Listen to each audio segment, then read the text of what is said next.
ओकारं विद्यु संयुक्तं नित्यं ध्यायन्ति योगिनः काण्डं मोक्षं जैव ओंकाराय नमो नमः।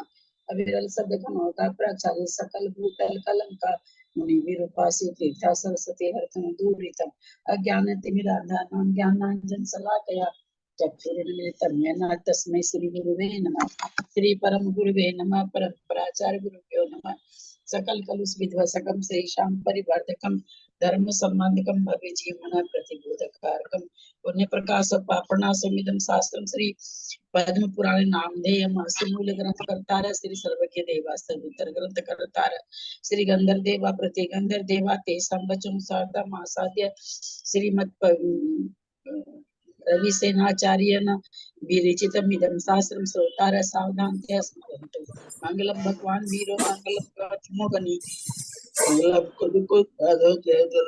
मंगलम सर्वमंगल मांगल्यम सर्वकल्याणकारकम प्रधानम सर्वधर्माणां जयनं जयतु शासनम जयनं जयतु शासनम जयनं जयतु शासनम।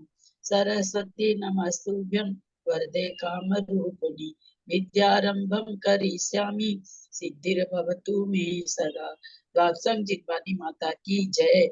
परम मांगलिक ग्रंथ पद्म पुराण ग्रंथ राज की जय। रविसेनाचार्य की जय। अढ़ाई दीप में विराजमान पन्नालाल जी साहित्यकार की जय। अढ़ाई दीप में विराजमान सभी आचार्य उपाध्याय सर्व साधु के चरणों में सभी हरिक्रम माता जी के चरणों में बंदा में सभी छुल्लक छुल्लिका एलक के चरणों में इच्छा में सभी प्रतिमाधारी के चरणों में वंदना रूप में विराजमान पूज्य जनों का सादर चरण स्पर्श सभी से सादर जय जिन्हें। हम लोग पद्म पुराण ग्रंथ राज पढ़ रहे हैं जो रविसेनाचार्य के द्वारा संस्कृत भाषा में श्लोक रूप में लिखित ग्रंथ है जिसका हिंदीकरण पन्नालाल साहित्यकार ने किया है। 17वां पर्व हमारा चल रहा है। सिद्धे कारणमुत्तमं प्रशस्त दर्शन ज्ञान चारित्र प्रतिपादनम् सुरेंद्र मुक्ताश्लिष्ट पद पद्मांशुकेशरम् प्रणमामि महावीरं लोकत्रित्य मंगलम् प्रणमामि महावीरं लोकत्रित्य मंगलम् प्रणमामि महावीरं लोकत्रित्य मंगलम्। महावीर भगवान की जय। चलिए शुरू करिए। प्रणाम आंटी, सभी बड़ों को जय जिनेंद्र। शुरू करना है। इसमें ना 100 तो हो गए थे। इसमें आज मंजू पाटने के बाद में मेरा नंबर है हिंदी पढ़ने का और मेरे बाद में फिर उषा है और कविता जी हैं। जो भी हो दोनों में से उषा जी हो, अगर उनका नेट ठीक हो गया हो तो वो कर लें और फिर नहीं कविता जी कर लें। मतलब हिंदी में तो वो रहेगा, पहले मेरा उसका रहेगा और संस्कृत में रहेगा मंजू पाटने। सरला पाटनी अगर होंगी तो वो कर लेंगी। फिर संतोष जी सूरत का है। मैं करूं क्या? मैं बराबर नहीं रह पा रही हूँ, इधर उधर आना जाना ही हो रहा है। आज वो आप भाभी से पूछ लीजिए, अगर वो कहती है तो पूछ रही हूँ, मैं बिना पूछे नहीं करूंगी। हाँ वो आप पूछ लीजिए। नंबर में तो सरला पाटनी जी का नंबर आ रहा है और संतोष जी सूरत का नंबर आ रहा है। और एक जो मतलब अगर उनके जगह आप चाहें तो आप कर सकती हैं, मुझे कोई दिक्कत नहीं है ना। हिंदी में मेरा, फिर उसमें उषा जी का है, फिर कविता जी का है। जो भी हो वो कर दीजिए, है ना। इसका सरला जी तो है ही नहीं, सरला जी की जगह इनको कर लेने दीजिए। हाँ आपका नाम, इनका नाम क्या है? सुमन सेठी है सोच रहे। हाँ आप कर लीजिए, कोई बात नहीं। मैं नाम नहीं दे पा रही हूँ, मैं बराबर यहाँ हैदराबाद में रह नहीं पा रही हूँ। अच्छा तो आप संस्कृत करेंगे या हिंदी करेंगी? संस्कृत कर लूंगी। मैं संस्कृत करूंगी। अभी मैं संस्कृत कर रही हूँ, फिर मेरे बाद आप कर लीजिएगा और फिर मैं तो हिंदी कर रही हूँ। हिंदी के बाद में फिर आप संस्कृत कर लीजिएगा। फिर आपके बाद में संस्कृत वो कर लेंगी ना। सरला पाटिल जी तो है नहीं, मुझे आप कर रही हैं। संतोष सूरत करेंगी फिर उसके बाद। संतोष सूरत, ठीक है ना। देखो थोड़ा सा ना बुद्धि। भाभी प्रणाम, बाकी सभी को जय जिनेंद्र। ये सब 10 पर्व है, मतलब 17वां पर्व है और 101 से शुरू कर रहे हैं ना। हाँ पेज नंबर 377 है, पेज नंबर 377 है ना। पेज से हिंदी की संस्कृत क्या कर रही हैं? मैं तो हिंदी कर रही हूँ। हाँ मेरा ठीक हिंदी है, का मैं नंबर है, पूरी- इस बार मेरा हिंदी का नंबर आया हुआ है, तो ठीक है, मैं संस्कृत का पूछ मेरा रही हूँ। बात में होगा, है ना, तो संस्कृत पे वो कर लेंगे। चलिए। बेग बेग से बहते हुए झरनों को वह बड़ी कठिनाई से पार कर पाती थी। उसे निष्ठुर व्यवहार करने वाले अपने समस्त आत्मीयजनों का बार बार एक स्मरण हो मिनट। आता था। वह कभी अपनी निंदा करती थी तो कई भाग्य को बार बार दोष देती थी। लताएं उसके शरीर में लिपट जाती थी, सो ऐसा जान पड़ता था कि दया से वशीभूत होकर मानो उसका आलिंगन ही करने लगी थी। उसके नेत्र भयभीत हरणी के समान चंचल थे। थकावट के कारण उसके शरीर में पसीना निकल आया था। कांटेदार वृक्षों में बस उलझ जाता था तो देर तक उसे सुलझाती खड़ी रहती थी। उसके पैर उदेर से लाल लाल हो गए थे, सो ऐसे जान पड़ते थे मानो लाख का महावर ही उनमें लगाया गया हो। शोक रूपी अग्नि की दाह से उसका शरीर अत्यंत सांवला हो गया था। पत्ता भी हिलता था तो वह भयभीत हो जाती थी। उसका शरीर कांपने लगता था। भय के कारण उसकी दोनों जांघें अकड़ जाती थी और खेत के कारण उनका उठना कठिन हो जाता था। अत्यंत प्रिय वचन बोलने वाली सखी उसे बार बार बैठाकर विश्राम कराती थी। इस प्रकार दुख से भरी अंजना धीरे धीरे पहाड़ के समीप पहुंची। वहां तक पहुंचने में वह इतना अधिक थक गई कि शरीर संभालना भी दूभर हो गया। उसके नेत्रों से आंसू बहने लगे और वह बहुत भारी खेद के साथ सखी की बात अनसुनी कर बैठ गई। कहने लगी, अब तो मैं एक डग भी चलने में समर्थ नहीं हूँ, अतः यहीं ठहरी जाती हूँ। यदि यहाँ मरण भी हो जाए तो अच्छा है। तंत्र प्रेम से भरी चतुर सखी हृदय को प्रिय लगने वाले वचनों से उसे सांत्वना देकर तथा कुछ देर विश्राम कराकर प्रणाम पूर्वक इस प्रकार बोली, हे देवी, देखो देखो, यह पास ही उत्तम गुफा दिखाई दे रही है। प्रसन्न हो, उठो, हम दोनों उस गुफा में सुख से रहेंगी, सुख से ठहरेंगी। यहाँ क्रूर चेष्टाओं को धारण करने वाले अनेक जीव विचर रहे हैं और तुम्हें गर्भ को भी रक्षा करनी है, इसलिए हे स्वामी, गलती ना करो। ऐसा कहने पर संताप से भरी अंजना सखी के अनुरोध से तथा बन के भय से पुनः चलने के लिए उठी। उस समय से दोनों स्त्रियां वन में कष्ट उठाती रही पर पवन जय के पास नहीं गई। सो इसमें उनकी महानुभावता, आज्ञा का भाव अथवा लज्जा ही समझनी चाहिए, लज्जा ही कारण समझना चाहिए। तंत्र सखी बसंतमाला हाथ का सहारा देकर जिस किसी तरह उस ऊंची नीची भूमि को पार कराकर बड़े कष्ट से अन्या को गुफा के द्वार तक ले गई। ऊंचे नीचे पत्थरों से में चलने के कारण वे दोनों बहुत थक गई थी और साथ ही उस गुफा में सहसा प्रवेश करने के लिए भी डर रही थी, इसलिए क्षण भर के लिए बाहर बैठ गई। बहुत देर तक विश्राम करने के बाद उन्होंने अपनी मंदगामिनी दृष्टि गुफा पर डाली। उनकी वह दृष्टि मुरझाए हुए लाल, नीले और सफेद कमलों की माला के समान जान पड़ती थी। तदंतर उन्होंने शुद्ध, सम और निर्मल शिलातल पर प्रियंकासन से विराजमान चारण विद्या के धारक मुनिराज को देखा। उन मुनिराज का श्वासोच्छ्वास निश्चल तथा नियमित था। उन्होंने अपने नेत्र नासिका के अग्रभाग पर लगा रखे थे। उनकी शरीर यष्टि शिथिल होने पर भी सीधी थी और वे स्वयं स्थान अर्थात ठूंठ के समान हलन चलन से रहे थे। उन्होंने अपनी गोद में स्थित बाम हाथ की हथेली पर दाहिना हाथ उत्तान रूप से रख छोड़ा था। वे स्वयं निश्चल थे और उनका मन समुद्र के समान गंभीर था। वे जिनागम के अनुसार वस्तु के यथार्थ स्वरूप का ध्यान कर रहे थे। वायु के समान सब प्रग्रह से रहित थे और आकाश के समान निर्मल थे। उन्हें देखकर किसी पर्वत के शिखर की आशंका उत्पन्न होती थी। वे महान धैर्य के धारक थे तथा उनका शरीर सौम्य होने पर भी दिव्यमान था। बहुत देर तक देखने के बाद उन्होंने निश्चय कर लिया, यह उत्तम मुनिराज हैं। तदंतर जिन्होंने पहले अनेक बार मुनियों की सेवा की थी, ऐसी वो दोनों स्त्रियां हर्ष से मुनिराज के समीप गई और क्षण भर में अपना सब दुख भूल गई। उन्होंने भावपूर्वक 3 प्रदक्षिणाएं दी, हाथ जोड़कर नमस्कार किया और परम बंधु के समान मुनिराज को पाकर उनके नेत्र खिल उठे। जिस समय ये पहुंची उसी समय मुनिराज ने स्वेच्छा से ध्यान समाप्त किया। तो ठीक ही है, क्योंकि भव्य जीवों की क्रिया अवसर के अनुसार ही होती है।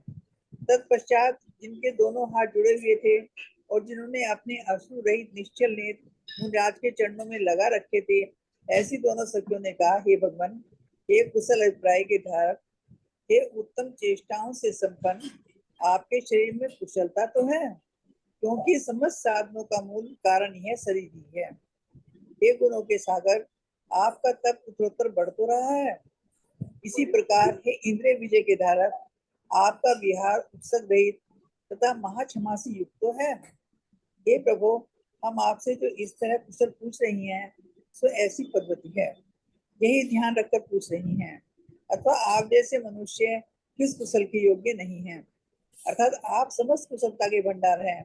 आप जैसे पुरुषों की शरण में पहुंचे हुए लोग कुशलता से युक्त हो जाते हैं, किंतु स्वयं अपने आप के विषय में अच्छे और बुरे पदार्थों की चर्चा ही क्या है। इस प्रकार कहकर वे दोनों चुप हो रही।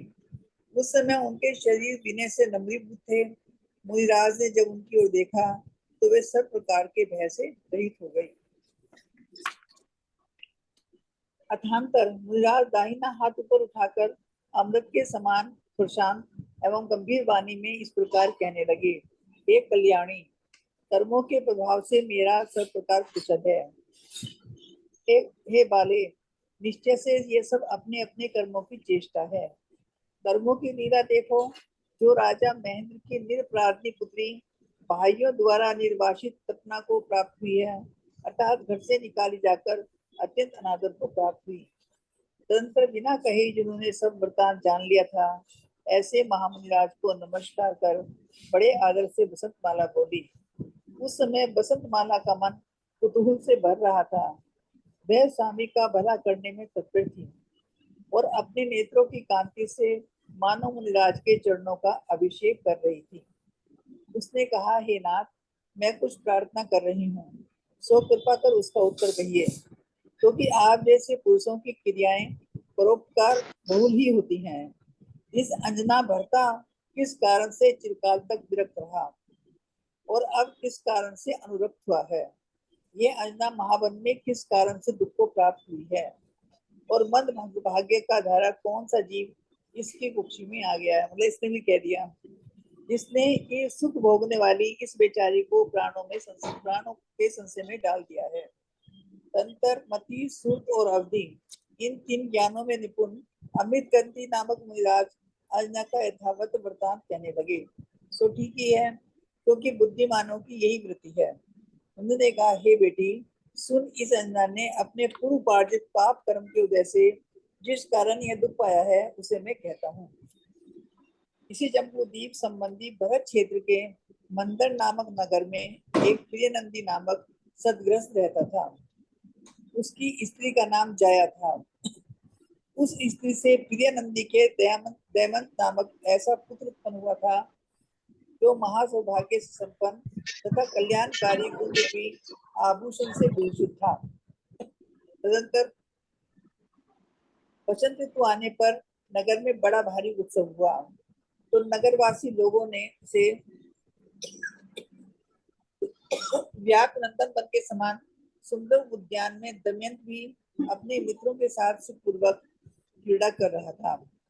उस समय उसका शरीर सुगंधित चूर्ण से सफेद था तथा कुंडलादि आभूषण उसकी शोभा बढ़ा रहे थे। तदंतर वहां ठहरकर क्रीड़ा करते हुए दमयंत ने सभी में ही विद्यमान ध्यान, स्वाध्याय आदि क्रियाओं में तत्पर दिगंबर मुनिराज को देखे। उन्हें देखते ही जिस प्रकार सूर्य से दैदीप्यमान किरण निकलती है, उसी प्रकार अपनी गोष्ठी से निकलकर अतिशय दैदीप्यमान दमयंत मुनि समूह के पास पहुंचा। वह मुनियों का समूह मेरु के शिखरों के समूह के समान निश्चित था। तदंतर दमयंत ने मुनिराज की वंदना कर उनसे विधि पूर्वक धर्म का उपदेश सुना और सम्यक दर्शन से संपन्न होकर नियमादि धारण किए। किसी एक समय उसने साधुओं के लिए सप्त गुणों से युक्त पालना कराई। किसी एक समय उसे साधुओं के लिए सब गुणों से युक्त पालना कराई और अंत में मरकर स्वर्ग में देव प्रिया पाया। वहां में पूर्वाचरित नियम और दान के प्रभाव से उत्तम भोग भोगने लगा। सैकड़ों देवियों के नेत्रों के समान कांति वाले नील कमलों की माला से वह सदा अलंकृत रहता था। वहां से च्युत होकर वह इसी जम्मू द्वीप के मृगांक नामा नगर में राजा हरिचंद और प्रियंगु लक्ष्मी नामक रानी से सिंहचंद्र नाम का कला और गुणों में निपुण पुत्र हुआ। सिंहचंद्र यद्यपि एक था तो भी समस्त प्राणियों के हृदयों में विद्यमान था। 150 हो गए। और आगे पढ़ोगे? दीदी सादर प्रणाम, सबको सादर जय हिंद। उत्तरन्ति प्रयासेन निर्जरान् वेगवाहिनः स्मरन्ति स्वजनं सर्वं निष्ठुराचारकारिणं कहाँ निंदनं। से पढ़ रहे हैं? 101 पेज नंबर 377 अच्छा। सप्तदश पर्व। निंदन्ति समुपालम्बं प्रयच्छन्ति मुहुर्मुहुः। Please Sharada Devi Jain mute. कारुणान्यदिववल्लीभिः श्लिष्यमाणा खिलाङ्किका त्रस्तसारङ्गजायाक्षी श्रमजस्वेदवाहिनी सक्तं कण्टकी गुच्छेषु मोचयन्त्यं शुकं चिरात् क्षतजैनाचितोपादौ लाक्षिता विबिभ्रति। अन्ना जी आपका भी खुला हुआ है। अन्ना जी बंद करिए प्लीज, आपका खुला हुआ है। शोकाग्निदाह सम्भूतां शामतां ददति परां तलेऽपि चलिते त्रासं व्रजन्ते चल विग्रहा संत्रासस्तं भीतावुरु वहन्ति खेद दुर्वहो मुहुर्विश्रम्य मानाल्या नितान्त प्रिय वाक्यया गिरे प्रापाञ्जना मूलं क्षणिकैरिति दुःखिता तत्र धारयितुं देहं सक्ता साश्रुलोचना अपकर्ण्य सखी वाक्यं महाखेदादुपाविशत् जगाच्च न शक्नोभि प्रयातुं पद्मप्यत् जगाच्च न शक्नोभि प्रयान्तुं पद्मप्यतः तिष्ठाम तत्रैव देशेऽहं प्राप्नोमि मरणं वरम् तान्तयित्वा ततो वाक्ये कुशला हृदयङ्गमयि विश्रमय प्रणमोचे संख्येवं प्रेम तत्परां पश्य पश्य गुहामेतां देवी नेद्यसिं परां कुरु प्रसादमुत्तिष्ठ स्थास्यावोत्र यथा सुखं प्रदेशे संचरन्ति है प्राणिनः क्रूरचेष्टितः ननु ते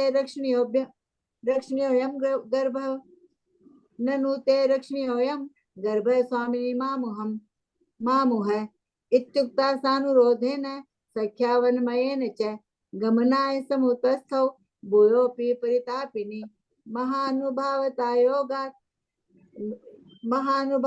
योगा धनुज्ञातेर्भावतः हितश्च नास्तिकं वायो रयासिष्ठामि मे तदा हस्तावलम्बदानेन ततस्तां विषमां भुवं लङ्घयित्वा सखी कृच्छाद् गुहाद्वारमुपाहरत् प्रवेष्टुं सहसा भीते तत्र ते ततः सूक्ष्मं विषमग्राव संक्रांति संजात विपुल श्रमे विश्रांताभ्यां चिरात् दृष्टिस्त्राभ्यासी मंदगा मलान रक्त श्वेत नीरज सुक्त समप्रभा अपशतां तथा शुद्ध समामल शिलातले प्रेंक सुस्थितं साधुं चारणातिशयान्वितं निभृतोच्छ्वासं नासिकाग्राहिते क्षणं ऋजुश्लत्व पुरेष्टिं स्थाणो वञ्चलनोजितं ऋजुश्लस्थ पुरेष्टिं स्थाणो वञ्चलनोजितम् अंकस्तवम पाण्यंक नस्तान्यो तानपाणिकं निष्प्रकम्पं नदीयात् गांभीर्ये स्थितिमानसं ध्यायन्तं वस्तु याथाम्यं थात्यं यथा शासन भावनं निशेष संग निर्मुक्तं वायुवत् गगनामलं शैलकुटगताशंकं वीक्षताभ्यां चिरादसौ निर्चायी महासत्व सौम्य भाव सुर विग्रह ततः पूर्वकृतानेक श्रवणा सेवने मुदा समीपम जगमतुस्तस्य क्षराप्ते विस्मृता सुखे प्रीत्य च भावेन नेमतुर्विहिताञ्जलि मुनिं परमिव प्राप्ते बान्धवं विकचक्षणे काले द्रक्ष्या तत्र तेन योग समाप्यतम् भवत्येव हि भव्यानां क्रिया प्रस्ताव संगता ते ततो अवदात्मेव मविभक्त करद्वये अनगारांघ्रि विन्यस्त्र निरश्रु स्थिर लोचने भगवन पीते देहे कुशलम कुशलाशय मूलमेषि सर्वेषां साधनानां सुचेष्टिता उपरि समृद्धं तपः गुणाम्बुदे विहारोपि मोवा हव्योपसर्गो महाक्षमा आचार इति पृच्छाओ भवन्तमिदृशम् अन्यथा कस्य नो योग्यः कुशलस्य भवन्ति क्षेमता भाजो बोधित समाश्रितः तस्मिनस्तु केव भावानां तथा साधितरात्मताम् इत्युक्त्वा ते प्रभाव जी का भी खुला हुआ है, अंजना जी का भी खुला हुआ है, 3-4 खुले हुए हैं, प्लीज बंद कर लीजिए अपने सब। इत्युक्तावेरंशिष्टां विज्ञानत विग्रहे निशेष भय निर्मुक्ते तददृष्टे च बभूवतु अथ प्रशान्त्या वाचा श्रमामृत कल्पया गंभीर्या जगादैवं पाणिमुत्तिक्ष्प दक्षिणं कल्याणी कुशलं सर्वं मम कर्मानुभावतः ननु सर्वमिदं बाले नेज कर्म विचेष्टितं पश्यतां क्रमणां लीलां यदि हा गो विवर्जिता बंधु निर्वासितां ध्याता महेंद्र सेयमात्मजा ततो कथित विज्ञा ततद वृतांत महामुनिम कुतूहल समाक्रांत मानसा सुमहादरा नत्वा वसंत मालोचे स्वामिनी प्रिय तत्परा पाद्यो नेत्र कांत्यास्य कुर्वती वा विषेचनम विज्ञापयामि नाथ त्वं कृपया वक्तुमर्हसि परोपकार भूयस्यो ननु युष्मादृशां क्रिया हेतुना केन भर्तास्या स्थिरं काल व्यरज्यत अरज्यत पुनर्दुःखं प्राप्ता चेषा महावने को वाति मंदभाग्योथं जीवोस्या कुक्षिमाश्रित सुखोचिते यमानिता येन जीवित संशयम् ततः सौमित गत्याख्यो ज्ञानत्रय विशारद यथाव्रतं जगादास्या वृत्तिरेषा हि धीमताम् वत्से शृणूयतः प्राप्ता भवेयं दुःखमिदृशम् पूर्वमा चरितात् पापात् संप्राप्त परिपाकतः इह जम्बुमती दीपे वासे भरत नामनि नगरे मंदरामिखे प्रियनंदिति सद्ग्रही जायस्य तत्र बुद्रमयंता विदसुत महासौभाग्य संपन्न कल्याण गुण भूषण है अथान्यद्यामदो क्रीड़ा परमा तत्पुरे भवत नंदन प्रतिमोद्याने पौरलोक समाकुले चिक्रीड दमयन्तोपि तत्र मित्रे समं सुखम पटवासवलक्षांग कुंडलादि भूषितः अथ तेन स्त्रीनारात् क्रीडता गगनांबरः दृष्टास्तपोदनाध्यान स्वाध्यायादि क्रियोदितः निःसृत्य मंडलान्वितात् रश्मिवत् भासुरः जगामुनि संघातं मेरुशृंगोग सन्निभम् ततः साधुं सवन्दित्वा श्रुत्वा धर्मं यथाविधि सम्यक् दर्शन संपन्नो बभूव नियमस्थितः दत्वा सप्तगुणोपेता मन्यता पारणामसौ साधुभ्यः पञ्चितां प्राप्य कल्पवास समशिष्येत् नियमा ध्यानतश्च भोग मन्वभवत्परम् देवी शतेक्षण छाया नीलाब्जस्त्रगिभूषित च्युतस्तस्मादिह दीपे मृगांग नगरे भवत् प्रियंगु लक्ष्मी संभूतो हरिचंद्र नृपतात्मजः सिंह चंद्र इति ख्यात कला गुण विशारद। हो गया आपका, हो गया आपका। हाँ, 151 तक दोनों का साथ में अर्थ है। स्थित प्रत्येक में कॉपी चेतस प्राण धारिणाम।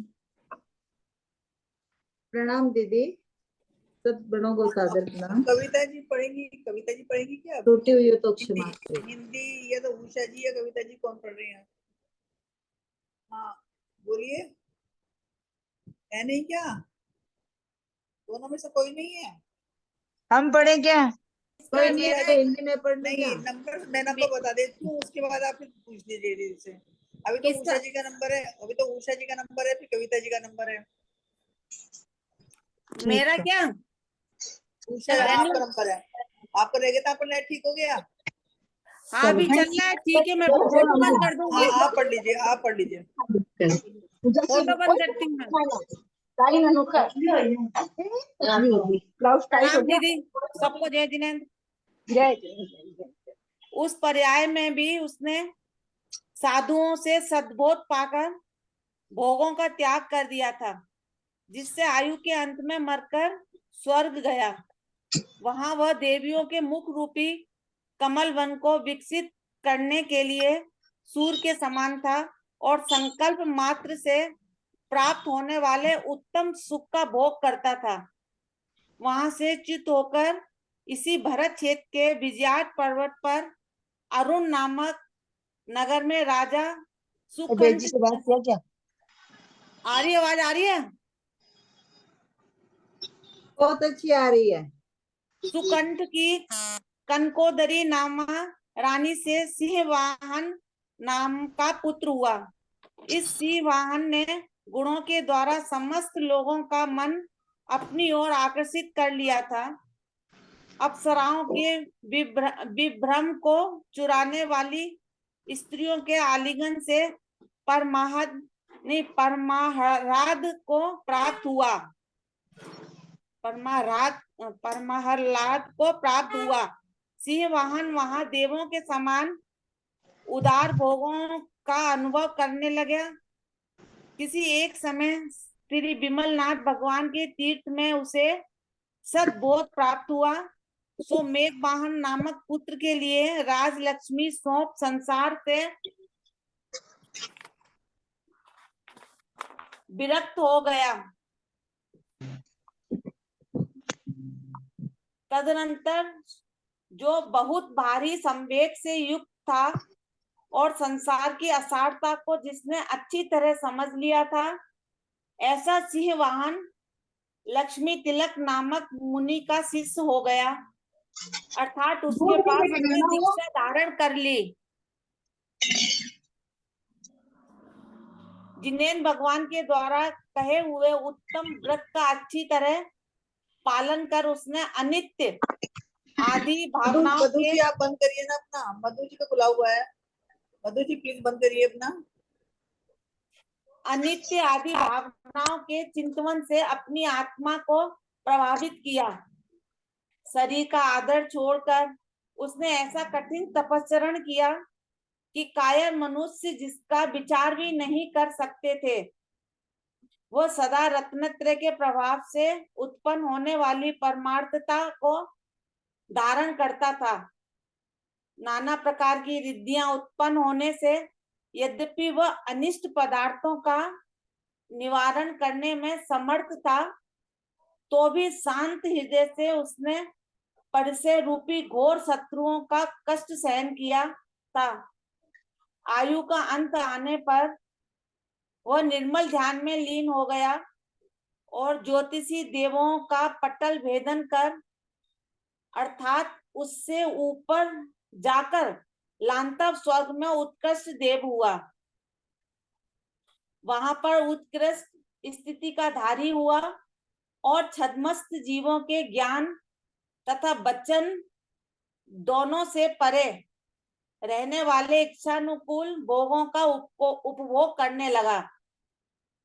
परम अभ्युदय से सहित तथा सुख का पात्रभूत इसी देव का जीव लांतव स्वर्ग से च्युत होकर बाकी बचे पुण्य से प्रेरित होता हुआ इस अंजना के गर्भ में प्रविष्ट हुआ है। इस प्रकार जो गर्भ तेरी इस प्रकार जो गर्व तेरी स्वामिनी के शरीर में प्रविष्ट हुआ है उसका वर्णन किया। अब हे शुभ चेष्टा के धारक बसंत माले, इसके विरह जन्य दुख का कारण कहता हूं सो सुन। जब ये अंजना कनकोदरी के भव में थी तब इसकी लक्ष्मी नामक सौत थी। उसकी आत्मा सम्यक दर्शन से पवित्र थी और वह सदा मुनियों की पूजा करने में तत्पर रहती थी। उसने घर के एक भाग में देवाधिदेव जिनेंद्र देव की प्रतिमा स्थापित कराकर भक्ति पूर्वक मुख से स्तुतियां पढ़ती हुई उसकी पूजा की थी। कनकोदरी महादेवी थी, इसलिए उसने एक क्वेश्चन पूछना है मुझे दीदी से।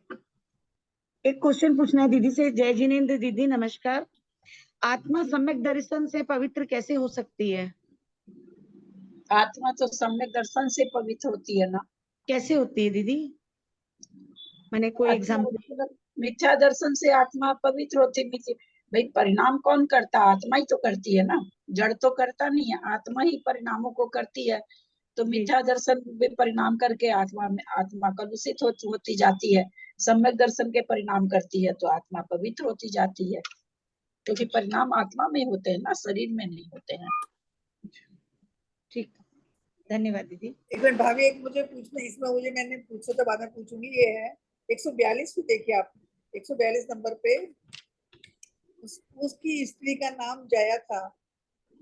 उस स्त्री से प्रिय नंदी के दमयंत नाम का ऐसा पुत्र उत्पन्न हुआ। कुछ समझ नहीं आया ये क्या हुआ। उसकी स्त्री का नाम 142 142। उसकी स्त्री का नाम जाया था। प्रिय इसी जम्बूद्वीप संबंधी भरत क्षेत्र के अंदर मंदर नामक नगर में एक प्रिय नंदी नाम का सदगृहस्थ रहता था। ठीक है, उसकी स्त्री का नाम जाया था। उस स्त्री से प्रिय नंदी के दमयंत नाम का ऐसा पुत्र उत्पन्न हुआ जो महासौभाग्य से संपन्न तथा कल्याण। ये बताओ ना, उस स्त्री से प्रिय नंदी के दमयंत नाम का ऐसा पुत्र हुआ, मतलब स्त्री से दमयंत नाम का पुत्र हुआ या प्रिय नंदी कौन थी? प्रिय नंदी से दमयंत नाम का पुत्र हुआ। ऊपर दिया ना कि एक प्रिय नंदी नाम का सदगृहस्थ रहता था। उसे प्रिय नंदी नाम के जाया नाम की स्त्री थी। उससे उस स्त्री से प्रिय नंदी के दमयंत नाम का ऐसा, ठीक तो है यहाँ पर। प्रिय नंदी के दमयंत नाम का पुत्र। प्रिय नंदी किसके लिए आया? प्रिय नंदी अपनी पत्नी के लिए आया। राजा सदगृहस्थ राजा। प्रिय नंदी जया का नाम है प्रिय नंदी क्या? नहीं, प्रिय नंदी तो पुरुष है, जाया उसकी स्त्री है। अच्छा, प्रिय नंदी नाम का पुरुष है, जाया स्त्री है। तो उस स्त्री से यानी जाया स्त्री से प्रिय नंदी को पुत्र हुआ है ना। चलिए, कनकोदरी महादेवी थी, इसीलिए उसने अभिमान बस सोत के प्रति बहुत ही क्रोध प्रकट किया। इतना ही नहीं, जिनेंद्र देव की प्रतिमा को घर के बाहरी भाग में फिकवा दिया। इसी बीच में संयम श्री नामक आर्यका ने भिक्षा के लिए इसके घर में प्रवेश किया। संयम श्री अपने तप के कारण समस्त संसार में प्रसिद्ध थी।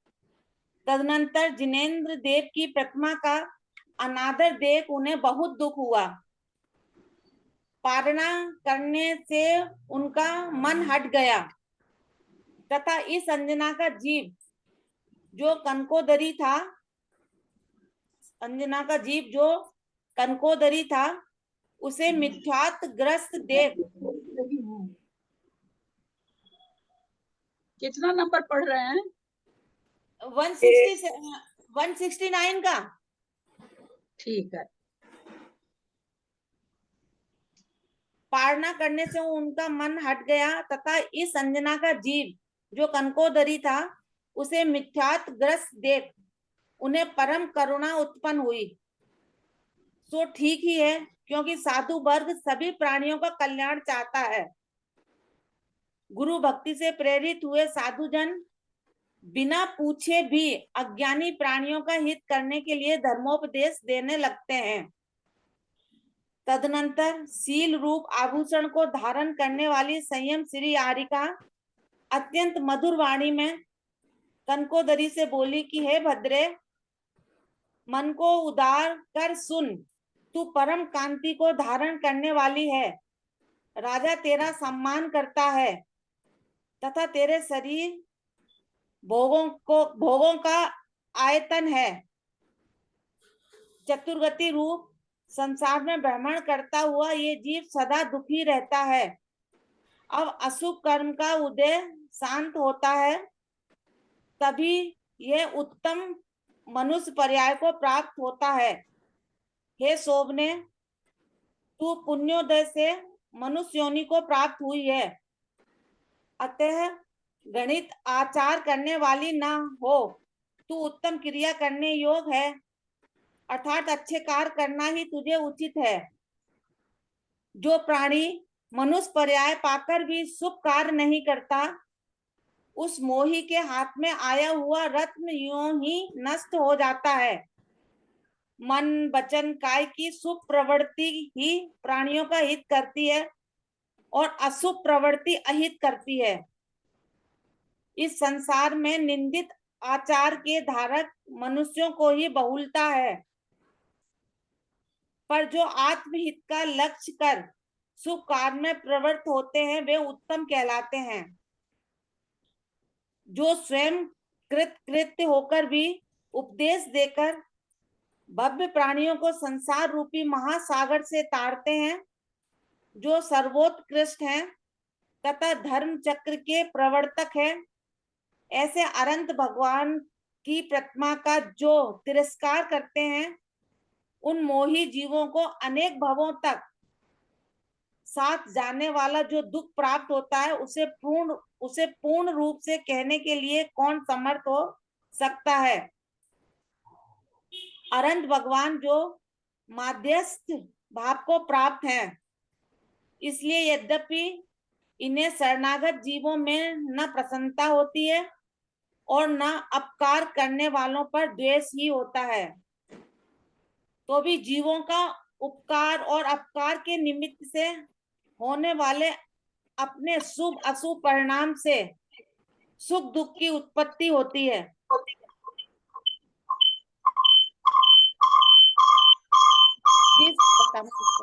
अंजना वंदना प्लीज म्यूट कर लो ना। किस चीज का आवाज हो रहा है इतना? अंजना भाभी के मोबाइल से। जिस प्रकार ये जीव अग्नि की सेवा से अपना शीत जन्य दुख दूर कर लेता है और भोजन तथा जल का सेवन कर भूख प्यास की पीड़ा से छुट्टी पा जाता है, यह स्वाभाविक बात है। उसी प्रकार जिनेंद्र भगवान की पूजा करने से प्राणियों को सुख उत्पन्न होता है और उनका तिरस्कार करने से परम दुख प्राप्त होता है, यह भी स्वाभाविक बात है। ये निश्चित जानो कि संसार में जो भी दुख दिखाई देता है वो पाप से उत्पन्न हुआ है, और जो भी सुख दृष्टि गोचर है वो पुण्योपार्जित पुण्य कर्म से उपलब्ध है। तूने जो ये वैभव, राजा, पति और आश्चर्यजनक कार्य करने वाला पुत्र पाया है, सो पुण्य के द्वारा ही पाया है। तू प्राणियों में प्रशंसनीय है, इसलिए ऐसा कार्य कर जिससे फिर भी तुझे सुख प्राप्त हो। इसलिए ऐसा कार्य कर जिससे फिर भी तुझे सुख प्राप्त हो। हे भव्य, तू मेरे कहने से सूर्य के रहते हुए गड्ढे में मत गिर। इस पाप के कारण घोर वेदना से युक्त नरक में तेरा निवास हो और मैं तुझे संबोधित न करूं, ये मेरा बड़ा प्रमाद कहलाएगा। आरिका के ऐसे कहने पर कनकोदरी नरकों में उत्पन्न होने वाले दुख से भयभीत हो गई। उसने उसी समय शुद्ध हृदय से उत्तम सम्यक दर्शन धारण किया। गृहस्थ का धर्म और शक्ति अनुसार तप भी उसने स्वीकृत किया। उससे ऐसा लगने लगा मानो धर्म का समागम होने से मैंने दूसरा ही जन्म पाया हो। अनंत भगवान की प्रतिमा को उसने पूर्व स्थान पर विराजमान कराया और नाना प्रकार के सुगंधित फूलों से उनकी पूजा की। कनकोदरी को धर्म में लगाकर अपने आप को कृत्य मानती हुई स्वयं श्री आर्का हर्षित हो अपने योग स्थान पर चली गई। घर में अनुराग रखने वाली कनकोदरी भी पुण्योपार्जन कर आयु के अंत में स्वर्ग गई और वहां उत्तमोत्तम भोग कर वहां से च्युत हो महेंद्र नगर में राजा महेंद्र की मनोवेगा नामा रानी से ये अंजना नामक पुत्री हुई। इसने जन्मांतर में जो पुण्य किया था उसके अविशिष्ट अंश से ये यहाँ संपन्न एवं विशुद्ध कुल में उत्पन्न हुई तथा उत्तम वर को प्राप्त हुई। इसने त्रिकाल में पूजनीय जिनेंद्र भगवान की प्रतिमा को कुछ समय तक घर के बाहर किया था, उसी से इसे ये दुख प्राप्त हुआ है। विवाह के पूर्व जब इसके आगे मिस्र केसी विद्युत प्रभ के गुणों की प्रशंसा और पवनंजय की निंदा कर रही थी, तब पवनंजय अपने मित्र के साथ रात्रि के समय झरोके से छिपा खड़ा था। सो यह सब सुनकर इससे रोष को प्राप्त हो गया और उस रोष के कारण ही उसने पहले इसे दुख उपजाया। 200 हो गए दीदी, एक लाइन और पढ़ दूं आगे? नहीं, 200 हो गए। प्रणाम दीदी। प्रणाम दादी, मैं पढ़ रही हूँ आगे।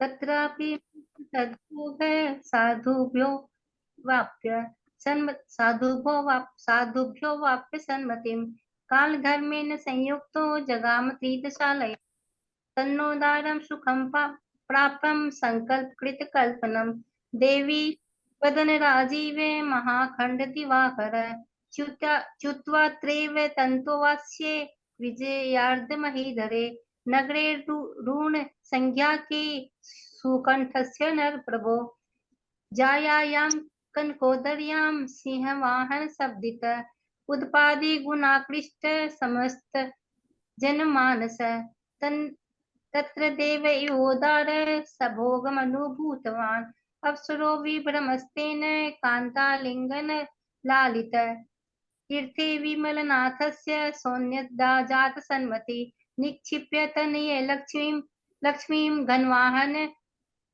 नामनि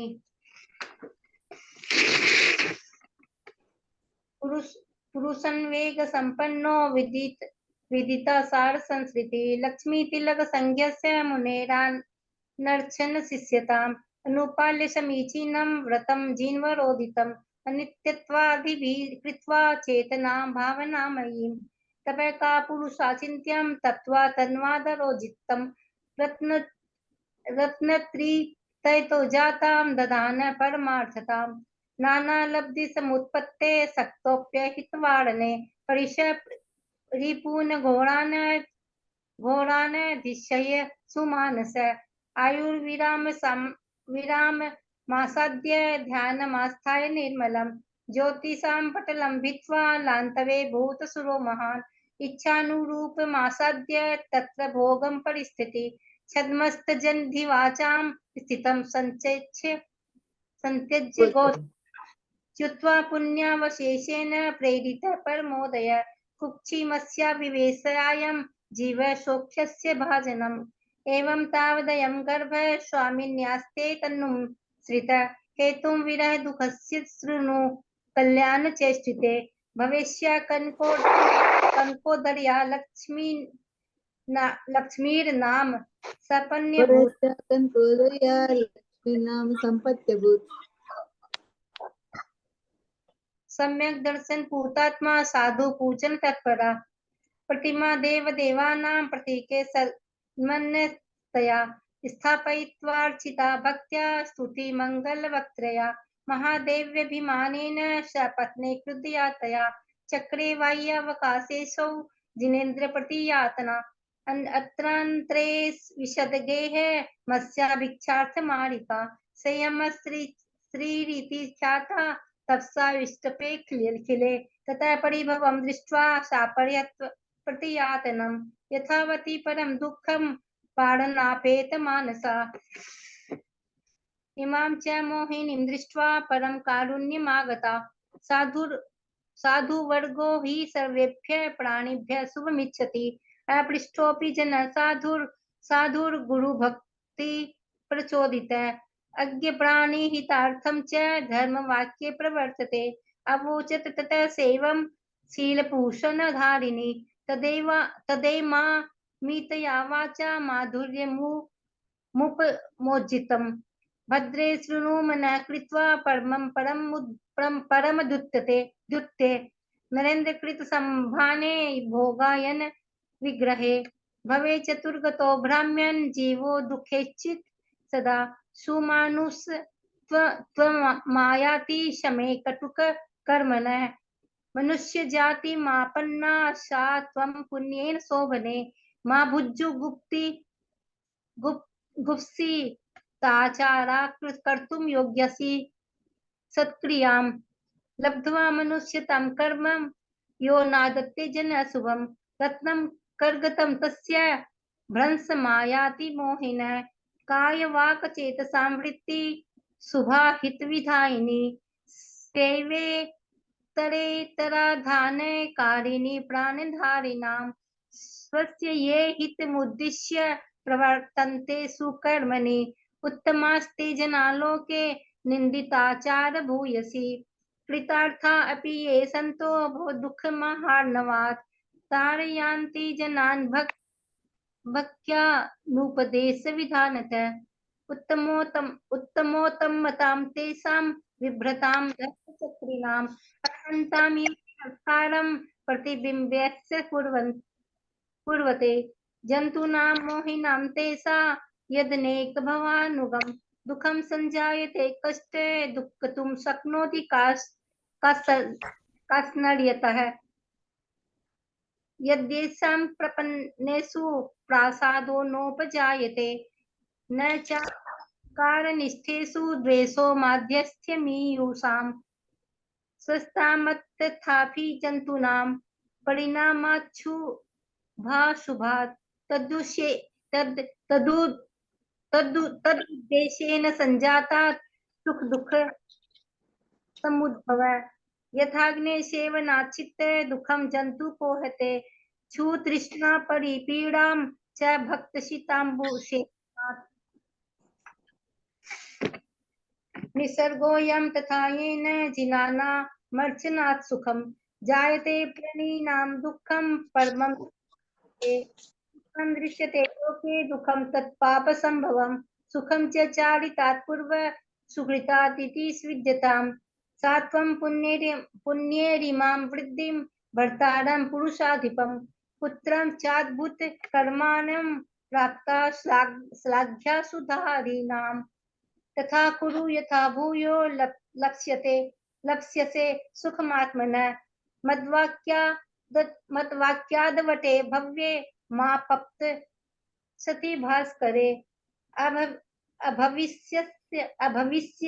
भविष्यत् वा सोनरके घोर वेदने अहम न बोधयिष्यं चेत् प्रमादो यमहो महान् इत्युक्ता सा परित्रष्टा दुःखतो नरकोद्भवात् प्रत्ययादिति शुद्धात्मा सम्यक् दर्शनमुत्तमम् अग्रहीत गृहीत धर्मं च शक्तेश्च सदृशं तप जन्मान्यदिवमेने च साम्प्रतं धर्म संगमात् प्रतिमां च प्रवश्येनां पूर्वदेशे व्यतिष्ठपत् आनर्च च विचित्राभि सुमनोभि मन्यमाना स्वं तस्या धर्म नियोजनात् जगां स्वोचितं स्थानं संयम श्री प्रमोदिनी कनकोदर्यपि श्रेय समुपार्ज्य ग्रहे रता कृत्वा कालं दिवं गत्वा भुक्त्वा भोगं महागुणं चुत्वा महेन्द्र राजस्य महेन्द्रपुट भेदने मनोवेगा समाख्यायाम अंजनेति सुताभवत् श्रेयं पुण्यावशेषेण कृतेन जननान्तरे जाते हाद्य कुले शुद्धे प्राप्ता च वरमुत्तमम् प्रतिमां च जिनेन्द्रस्य त्रिकालाच्यस्य यद्वहि अकार्षित समयं कंचितेनातो दुःखमागतम् विद्युत प्रभ गुण स्तोत्रम क्रियमाणं पुरस्तव मिश्र केश्यां स्वनिन्दां च समित्र पवनञ्जय श्रुत्वं गवाक्ष जालेन त्रियामायां तिरोहित द्वेषमस्ये परिप्राप्तो वैधुर्यमकरोत् पुरः। प्रणाम भाभी, सभी को जय जिनेन्द्र।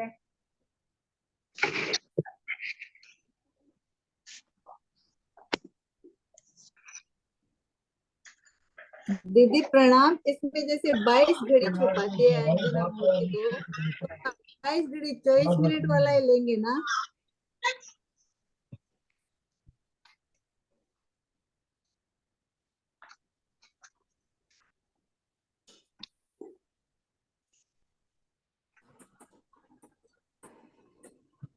दीदी आगे पढ़ना है क्या? टाइम हो गया, देखिए अब 200 ही हुआ ना हिंदी के भी, टाइम हो गया। हिंदी के भी 200 हुआ ना।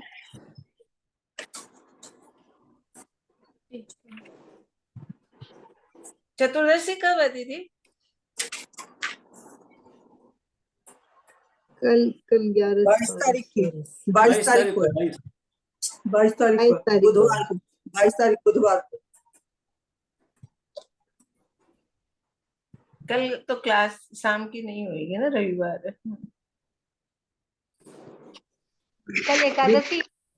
उसके बाद यहाँ मंजू जी यहाँ पर 22 घड़ी छुपाए तो 24 मिनट वाली एक घड़ी दिन के 22 घड़ी होगा ना। यहाँ जैसे शास्त्र में लेके 22 घड़ी तक मूर्ति को छुपाया था तो उसको 22 महीने का दुख भोगना पड़ा। मेरा बंद है क्या? ग्रंथ में तो ऐसा कोई वर्णन नहीं आया है। हाँ, इसमें तो 22 घड़ी आया नहीं है। नहीं, वैसे अंजना की लावनी जब गाते हैं उसमें 22 घड़ी का आता है ना, उसमें 22 घड़ी का आता है। कहीं कहीं एक जगह बोले 22 मिनट, लेकिन कहीं 22 मिनट भी आता है, कहीं 22 घड़ी भी आता है। तो 22 मिनट तो नहीं होगा ना, 22 मिनट में तो 22 घड़ी मतलब 24 मिनट वाली एक घड़ी गिनना है ना अपन को। एक घड़ी वैसे 24 मिनट की गिनते हैं ना शास्त्रों की भाषा में, वही गिनना है ना, उसी हिसाब से होगा ना, वही पूछ रही हूँ। हमने भी ना कितनी जगह पढ़ा है, 22 घड़ी पढ़ा है, हर जगह 22 घड़ी पढ़ा है। हाँ 22 घड़ी है ना। काफी कथाओं में है इसमें 22 तो घड़ी। इसमें तो कोई समय नहीं आया, कुछ देर के लिए ऐसा। इसमें समय नहीं है। कैसे अंजना जी, बड़े नींदालू नींदालू लग रहे हैं। आज आपके चेहरे भी सुस्ती है दीदी, आपके चेहरे पे आज मेरे चेहरे पर तो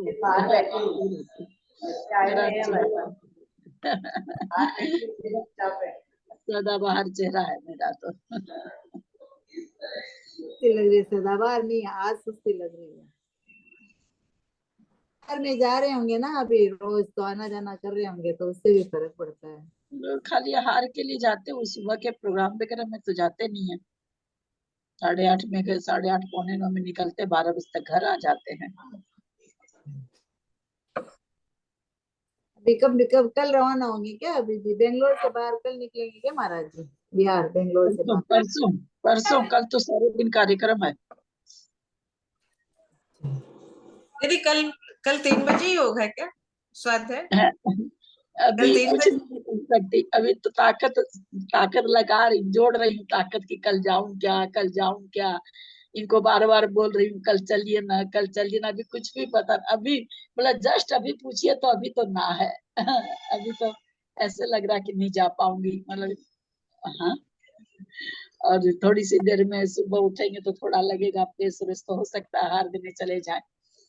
तो कल का कितनी कल पीछी का है दीदी? लास्ट दीदी 16 कितनी पीछी है?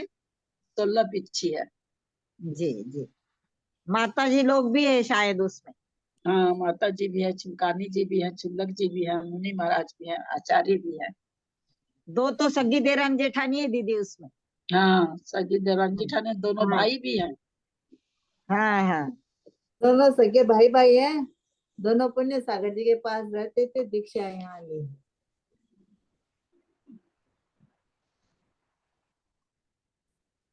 कई दिन है भाभी आपके पास तो है ना, कल जाने के तक लिए तो कल का जीव दिन लगाएंगे, जाना कल का तो दिन चाहेंगे लेकिन कह नहीं सकते जाएंगे कि नहीं।